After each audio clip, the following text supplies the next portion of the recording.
That was a pretty big deal. Anybody remember the date? 1776, you bet. Hello, like 4th of July, remember, but don't forget the date. Really huge thing happened. 13 little struggling colonies that were attached to the mother country decided that they needed to be separate. And it was a time when they didn't have a lot of money. They certainly didn't have big armies or ways that, there were things from the mother country would have been nice to have, but they wanted to be independent. And probably one of the biggest reasons was for freedom of religion. And so this country was formed on that day when they signed this. The Second Constitutional Congress voted unanimously to separate from England and become a country or a nation of our own. Pretty cool. No wonder we celebrated 4th of July. I don't care if it is the 5th of July that people are taking the day off. That's not the day they signed it, right?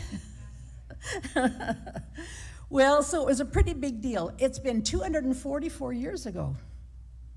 And if anything, I think it's more important than it ever was. Birthdays are kind of cool. I just will tell you right up front that I got one of the best birthdays there is. I was born on St. Patrick's Day. That's pretty neat. In fact, I kind of feel bad because I'm not very good at remembering people's birthday, but they often remember mine. So that's not fair, is it? But having a birthday on St. Patrick's Day is pretty cool. I've always thought that was neat, that, I would always remember not to pinch people, and they didn't always remember, but I knew because it was my birthday. Well, in fact, her birthday is kind of a big deal. My government said that they even issued some official papers. Now, I wasn't meaning to tell you how old I am, but to prevent you from having to gawk at the year and then do the math, okay, I'm 75. But there it is, proof that I'm an American citizen, born here, and it gives my parents' names. And if I want to visit another country, this piece of paper is kind of important, isn't it? And that day was important. It was important, well, that particular day I think was more important to my mom and dad, of course, than to me. But it was a pretty big deal to be born on any day. It was my birthday. And the government thinks that it's proof that I was born in this country on that day, and they can show that I belong here. Now, of course, sometimes, that's still in the winter, and sometimes maybe it's more fun to have a birthday party in the summer when you can go to the beach. And so probably it wouldn't hurt to celebrate my birthday in August. That'd be a little bit nicer weather, and we could maybe go swimming or something. But, you forgot, I'm really proud of being born on March 17th, and I don't think that'd be very nice if you decide to celebrate my birthday on another day. It reminds me of the birthday of the earth. God was really busy for a few days there, wasn't he? It's hard to even imagine. He created from nothing. Now, if we think the independence of our country is a big deal, this is really a big deal. Made fish and sky and air and worked and worked and worked. And on the last day, he decided to make people so they could see what an amazing job he had done and how cool it was. So on the 7th day, he made the Sabbath. And he rested, and he got to celebrate it with these brand new people that were 1 day old. How cool is that? He wasn't done until he made this last day.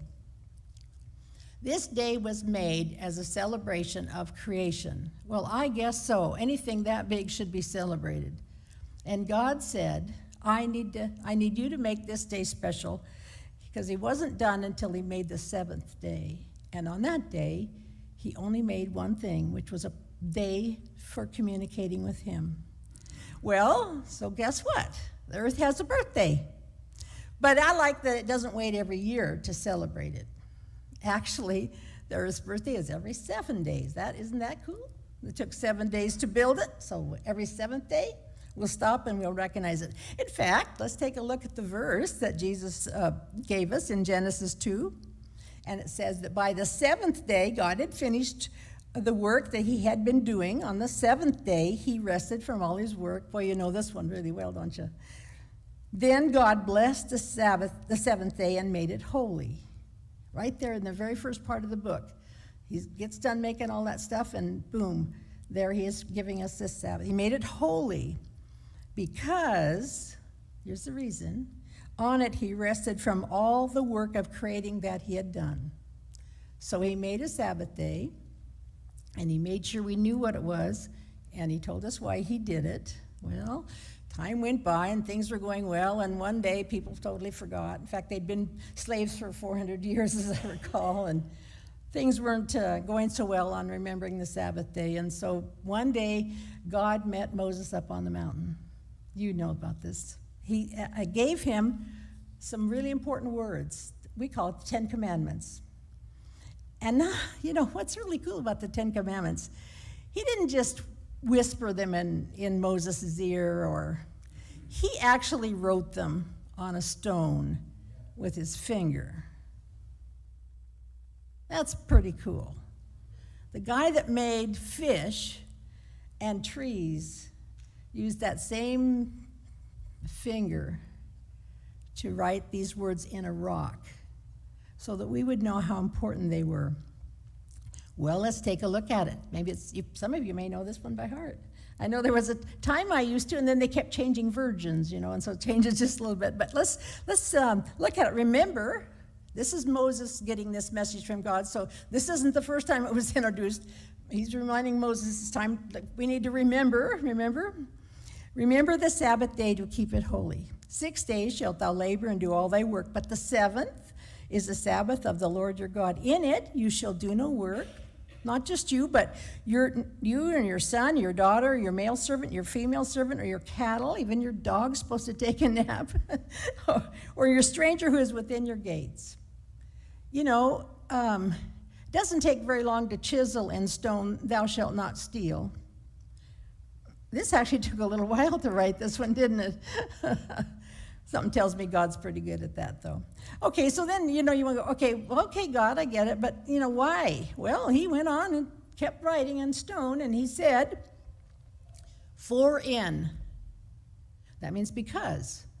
He's going to tell you why he wants you to do it. And then he went back to that creation story. And he said, 6 days the Lord made the heaven and the earth and the sea and all that in them is, and rested the seventh day. Therefore the Lord blessed the seventh day and hallowed it. So he took these poor slaves that had been freed, and he took them right back to Genesis, didn't he? And reminded them of how important it was and why it was. Well, it turns out that the 10 Commandments are listed in 2 different places, and one of them is in Deuteronomy. And so I thought maybe you'd like to have us take a look at the way it reads in Deuteronomy. It's a little bit different. Observe the Sabbath day by keeping it holy as the Lord your God commanded you. 6 days you shall labor and do all your work, but the seventh is the Sabbath of the Lord your God. On it you shall not do any work, neither you nor your son, or your daughter, or your male servant, or your female. This sounds familiar. Or your donkey, or your ox, or any animals, nor any foreigner residing in any towns, so that your male and female servant may rest as you do. And then we have to ask the question, why? Well, in Deuteronomy, he gives a little bit different why. He said, remember that you were slaves in Egypt, and the Lord your God brought you out of there with a mighty hand and an outstretched arm. Therefore, this is the why, therefore, the Lord your God has commanded you to observe the Sabbath day. He said he released you from slavery. That's why. Okay, well, pretty cool. Not a slave anymore. Well, pretty clear from Genesis that God made you, and he thought that was pretty amazing, and he wanted you to set aside a day to worship and honor him as your creator. He gave you life. Well, he gave your great-great-great-great-great-grandpa Adam life, and there you were in there somewhere. And you have life because he gave it to you. And in Deuteronomy, it says he gave you freedom. He gave you life again. He bought you out of slavery. He gave you a new path. He broke the chains. The New Testament reinforces both of these. In fact, we are probably pretty familiar with the Passover. The Passover was just before they left Egypt. God wanted them to be ready to go, and of course really important because, in the night, if they didn't get the blood put on the post, they would lose their oldest son. And, I was reading recently that not all of the Israelites left. I can't even believe they didn't, but I'm not sure if where I read was right, but it was well more than 50% of them didn't leave. Well, anyway, the Passover meal was really important to the Jewish nation because it saved them from slavery, but it also gave them a new life, didn't it? And then Jesus used that symbol when he was at the Last Supper.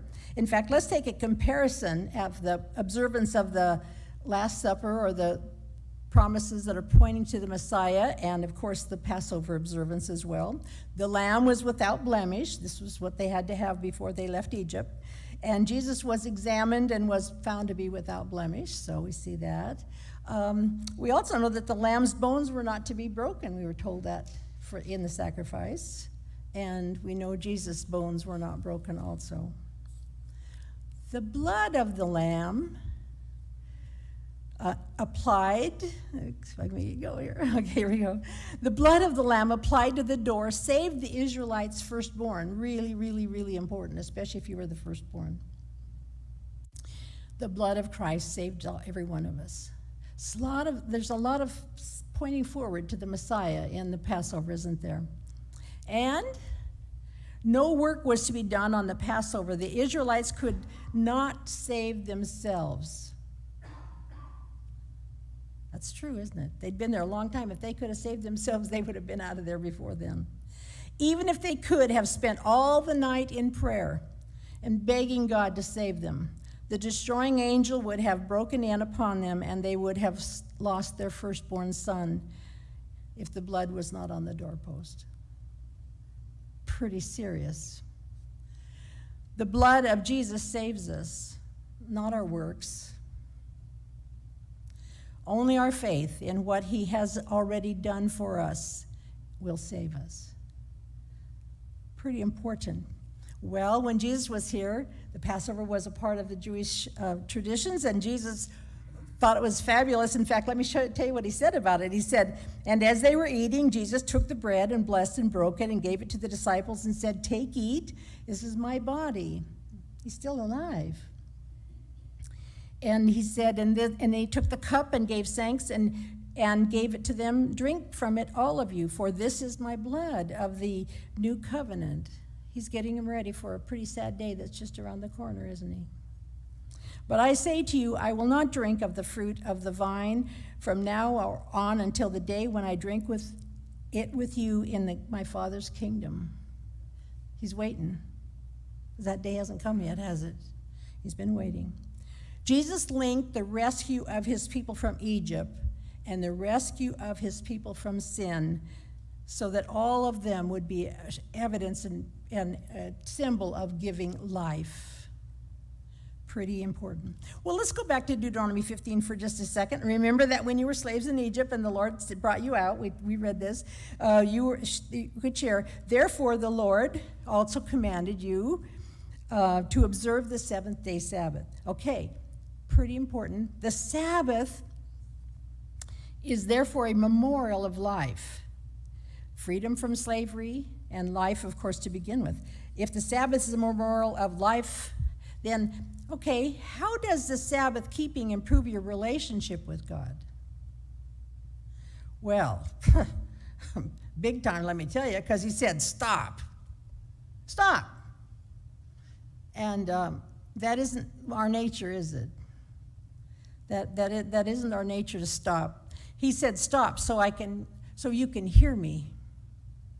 You're going to be busy, and there are things you got to do, and I'm giving you 6 days to get that stuff done, but you have to stop.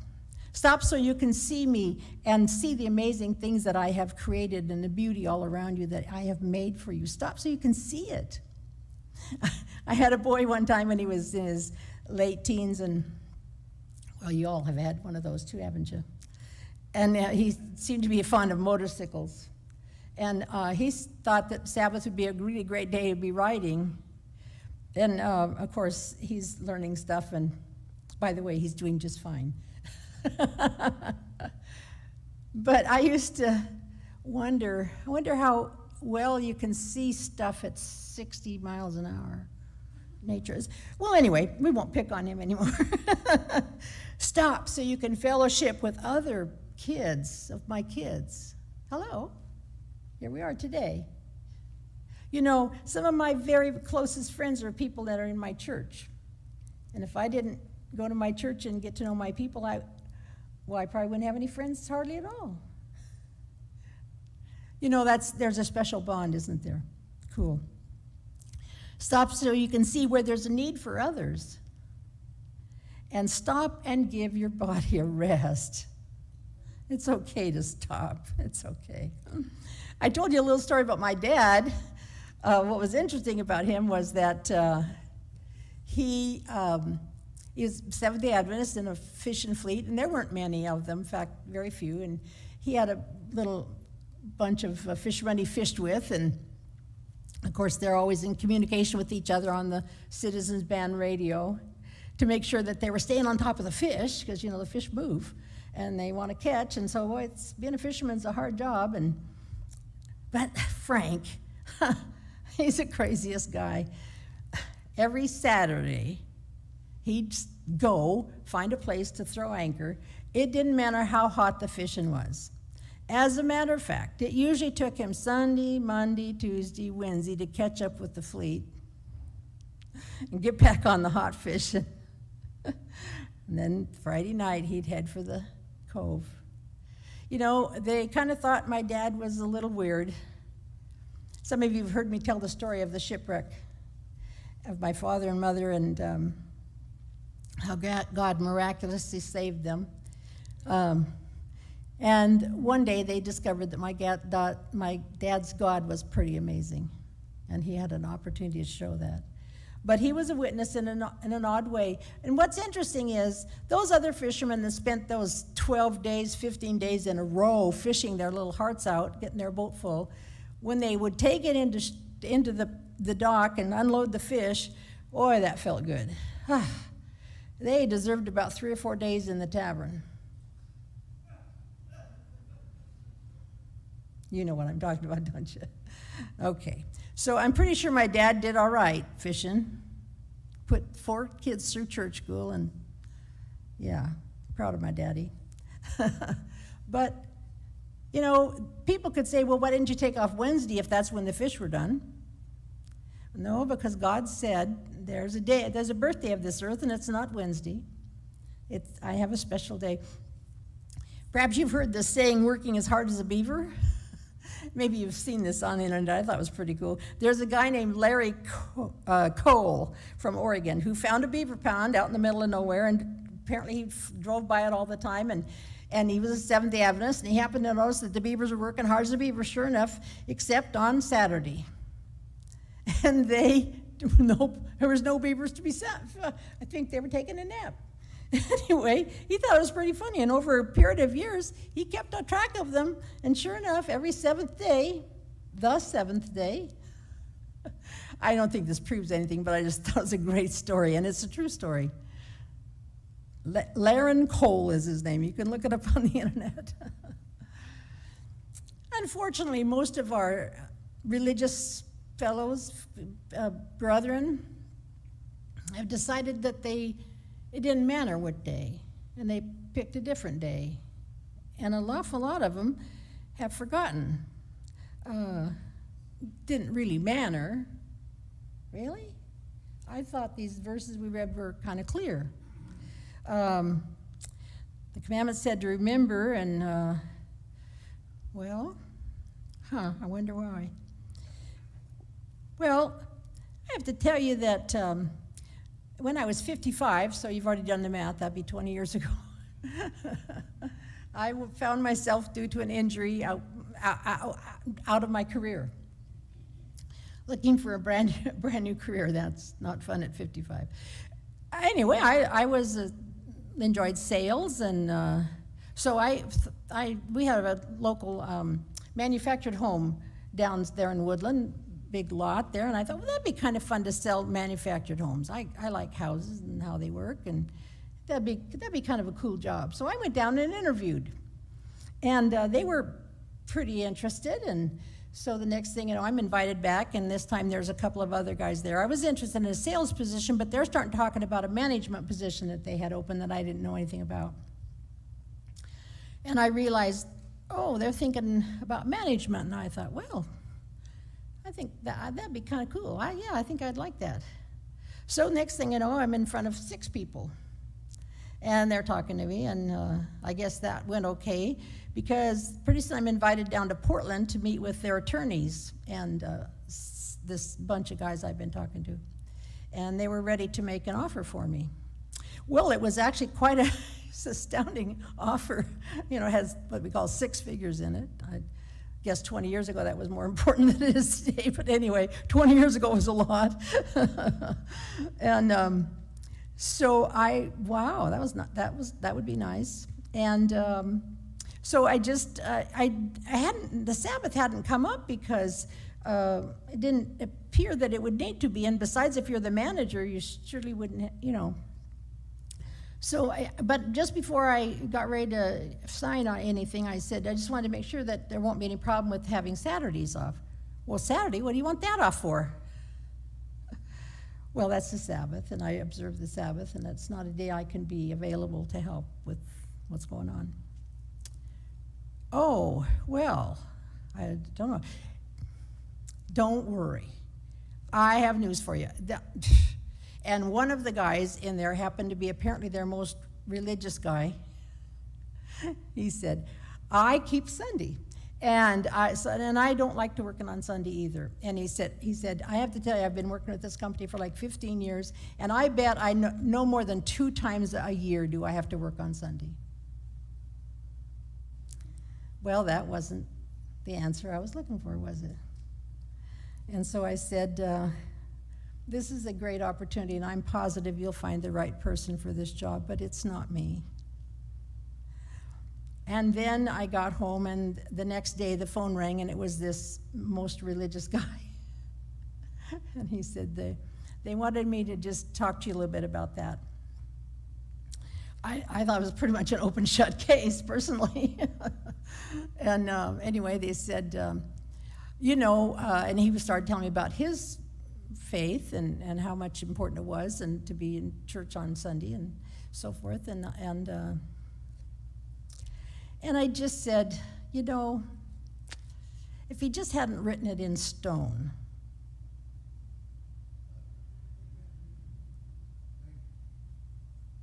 Well, I have to tell you that he didn't have too much more to say. And that was the end of it. If it's such a big deal, and God's asking me to stand for something that's so important, how do I know I have the right 7th day? That would be, I wasn't there at creation, and I doubt if there was a calendar, and there certainly wasn't a Google. So how do I know if it was the right day? So which day is the 7th day? How do we know for sure? Today, okay? Well, it's really cool. Actually, there's a pretty cool answer. And then, of course, it's found back here when Moses was crossing the Red Sea. And, of course, by then they're writing stuff down. And we know about how amazing it was that God delivered them across the Red Sea and took them into the Promised Land. Even before he went up on the mountain and got the 10 Commandments, he said, okay, we got a Sabbath to keep. And furthermore, I'm going to teach you how to do it myself personally. This is going to be really cool. So I'm going to give you bread. There's no gardens here, and you came in, you couldn't bring a lot of, so I'm going to feed you. And every morning you're going to be able to go out and pick up this manna. You'll love it for the first 30 years. I don't know. I'm sure they loved it all for 40 years. Anyway, you're going to, shame on me. You're gonna love it. And don't get extra. Of course, at first everybody was so greedy they grabbed a lot of extra, and it just spoiled. It didn't keep. But on Friday, he said, okay, now you need to pick for 2 days because tomorrow's a Sabbath, and I'm not going to be working that day, and I'm not going to be making manna that day, so you better take 2. Well, how cool is that? I'm sure some of them, didn't quite get the message and starved one day because they didn't realize that they should get 2. For 40 years while they were wandering in the wilderness until they got in the promised land where they could grow food, God provided food. And every single 7th day, it was a very clear visual that this is my Sabbath, and this is the day that you don't pick up bread, as you got twice as much on Friday. That's pretty amazing. Pretty amazing. And then those Israelites, those Jewish people, their blood is still in people today. There has never been since that day somebody didn't know which was a 7th-day Sabbath. The 7th-day Sabbath that we're observing this very day is the 7th day of creation. You can take that to the bank. This is the right day. You don't have to try and figure out when it is, and you sure don't want to make up your own day. That wouldn't be a good idea. So the Israelites have since then been keeping the Sabbath every 7th day all through the centuries. Sabbath day's rest. I love it. Sometimes the Sabbath is one of our busiest days, isn't it? But, it seems like if you look a little bit, there's time for a nap in there somewhere. But there is a chance to stop going to the store, stop going to the baseball game, stop, all the things that you do all week, especially stop that work. That office you have to go to, and boy, that feels good. Set it aside. It's not going anywhere. It'll be there on Sunday. But God said, your brain needs to stop. He even taught the beavers how to do that, didn't he? Well, pretty important. He wrote it with his finger in stone because it's that important. Our birthday is a pretty cool deal. You'll all be writing to me on March 17th. I'll bet you'll think of me.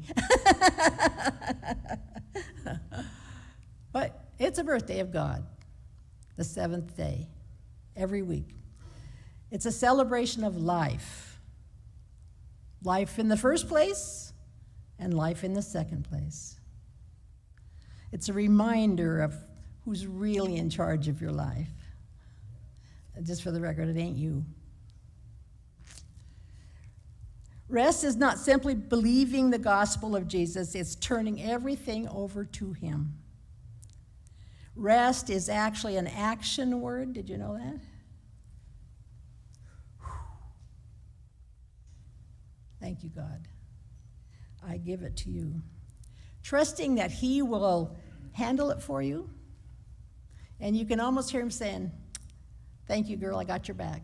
We're good. I'll take care of stuff. And come Sunday, I'll put you back to work. Don't worry. It'll be waiting for you. Okay, how serious is this keeping of the Sabbath holy? Well, Revelation 14. Then I saw another angel flying in the midst of heaven, having the everlasting gospel to preach to those who dwell on the earth, to every nation and tribe and tongue and people. That's everybody. Saying with a loud voice, fear God and give him glory, for the hour of his judgment has come. The hour of his judgment has come? Really?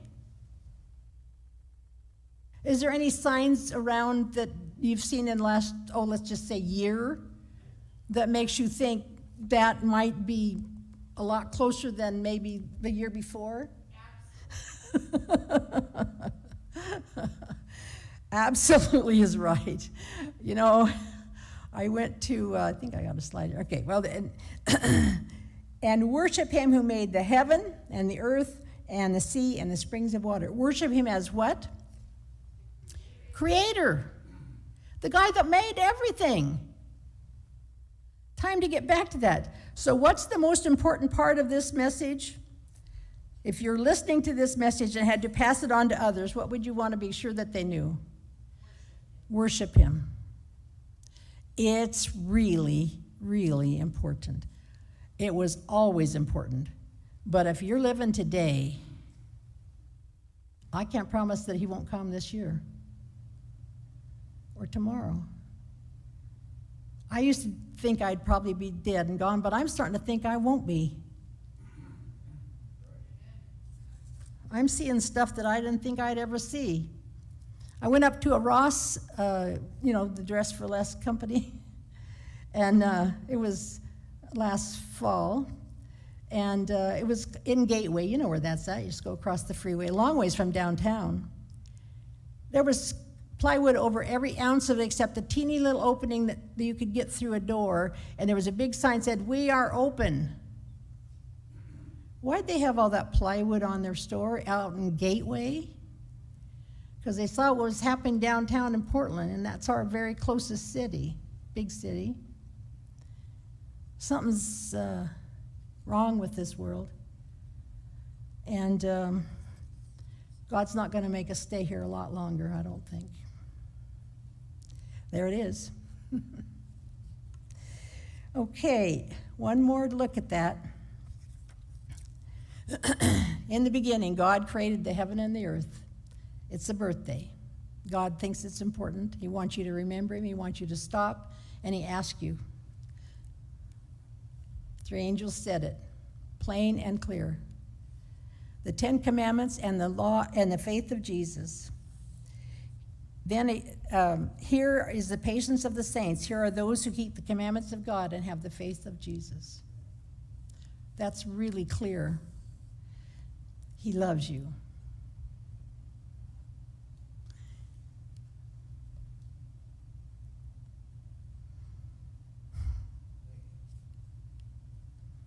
If you love me, keep my commandments.